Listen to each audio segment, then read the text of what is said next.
Hello guys, Robin Jules speaking. Ang video natin ngayon ay ipapakita ko sa inyo yung result ng TNW Z60, yung ilaw na nabili natin nung nakaraan. Na sabi ko ay next video ko ay ipapakita yung result nitong ilaw na to sa studio. Yung gagawin natin siyang hair light, backlight. Ngayon, umpisa na natin na magsisetup lang ako dito sa maliit naming studio.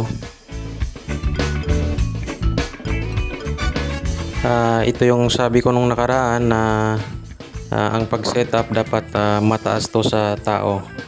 So, kailangan nating lagyan ng extension yung tripod namin kasi mababa lang siya, 2 meters lang. Kaya kinuha ko tong tripod extender, yung pang selfie stick dati. Yan, idudugtong ko sa stand namin para mataas. Tsaka pwede siyang ma-adjust papayuko. Yan. Hindi kasi maganda tignan yung hair light pag level lang sa ulo nyo. Kaya kailangan mataas pa sa tao. Tapos sa likod ng subject.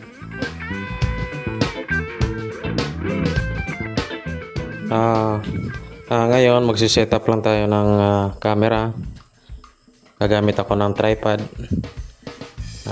Kasi wala akong photographer. Magsiselfie lang ako. Bale, yung photographer natin ngayon ay ang tripod. Ay meron namang photographer kaya lang tulog yung misis ko.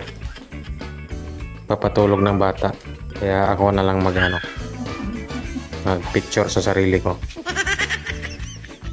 I-set lang natin to ng timer 10 seconds at saka yung autofocus nya.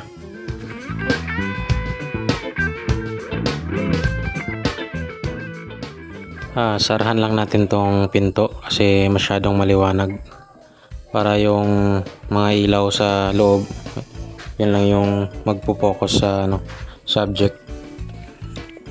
So ito na nga yung setup natin, isang key light sa harap, tapos isang pang background na ilaw.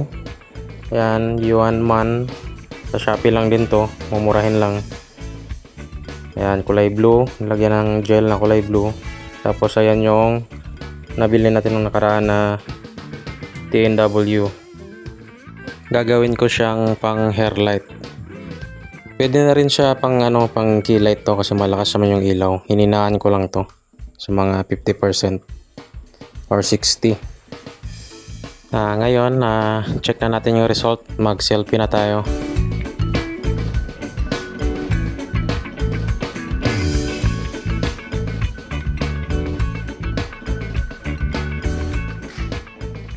Ayan na yung result ng TNW lights guys. Ayan, kumulay siya dilaw. Tumama pa sa panot ko. Yan yung mahirap pag wala kang photographer. Ulitin natin.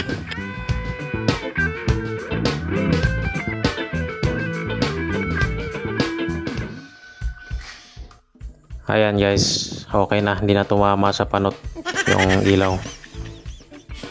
Tapos andito pa yung mga ibang shots ko. I-slideshow ko na rin dito. Ayan guys, ito pa. So yun lang guys, very satisfied ako sa ilaw na na-order ko. Maganda na siya sa photography. Next na video naman ay itatry ko siya sa videography. Yun lang. Thank you so much. Please don't forget to subscribe my YouTube channel, Robin Jules.